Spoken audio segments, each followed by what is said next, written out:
உத்திர நட்சத்திரத்தில் பிறந்தவங்களுக்கு 2026ஆம் ஆண்டு எப்படி இருக்கும் இதுதான் பார்க்குறோம்.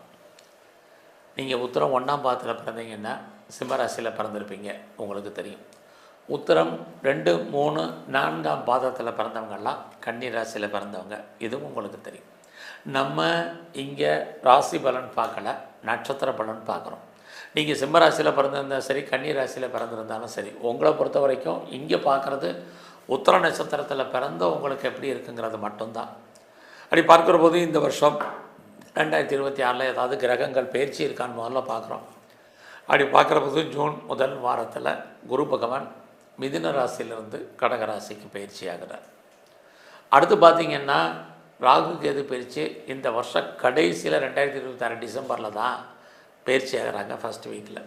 அப்போ குரு பகவானுடைய பயிற்சி மட்டும்தான் ரொம்ப முக்கியமாக இருக்குது. ஆக இந்த காலங்களில் சனி பகவான் மீன ராசியில் கோச்சாரத்தில் சஞ்சரிக்கிறார். அப்போ குரு, சனி, ராகு கேது இவங்க இருக்கக்கூடிய இடம், இவங்க பார்க்கக்கூடிய பார்வை, இவங்க சஞ்சாரம் பண்ணக்கூடிய நட்சத்திரம், சாரம், இதையெல்லாம் கணக்கில் எடுத்துக்கிட்டு தான் இந்த வருஷம் உத்திர நட்சத்திரத்தில் பிறந்தவங்களுக்கு எப்படி இருக்குங்கிறத பார்க்குறோம். முதல்ல ஒரு அடிப்படை விஷயத்தை நீங்கள் தெரிஞ்சுக்கணும். உத்திரம்னா நீங்கள் சூரிய பகவானுடைய ஆதிக்கத்தில், அனுகூலத்தில், அனுகிரகத்தில் பிறந்தவங்க. அடுத்தபடியாக ரொம்ப முக்கியமான விஷயம் நீங்கள் கேட்க வேண்டியது, நமக்கு ஒரு கிரகம் நன்மையை செய்யுதுன்னா அந்த கிரகம் எப்பயுமே நன்மையை செய்யாது. அது நன்மையை செய்யக்கூடிய அதே கிரகம் தீமையும் செய்யும். அடுத்தபடியாக ஏதாவது ஒரு கிரகம் நன்மையை செஞ்சால் இன்னொரு கிரகம் நமக்கு தீமையையும் செஞ்சிட்ருக்கும்.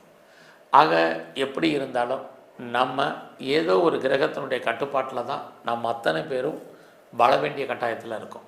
அந்த அடிப்படையில் இந்த வருஷம் பார்த்திங்கன்னா ஜூன் ஃபஸ்ட் வீக்கு, ஜூனுக்கு முன்னாடி, ஜூனுக்கு பின்னாடி அப்படி தான் பலன்களே பெரிய லெவலில் இந்த வருஷம் இருக்குது. அப்படி பார்க்குற போது முதல்ல இந்த வருஷம் எப்படி இருக்கும்?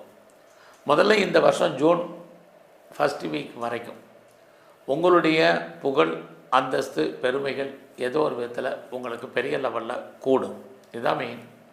அது மட்டுமல்ல, யாரெல்லாம் பெரிய மனிதர்களுடைய தொடர்பு வேணும்னு நினைக்கிறவங்க, ஒரு செலிபிரிட்டியுடைய தொடர்பு வேணும்னு நினைக்கிறவங்களுக்கு இந்த வருஷம் ஜூன் ஃபஸ்ட் வீக்குள்ளே அது அத்தனையும் உங்களுக்கு நடக்கும்.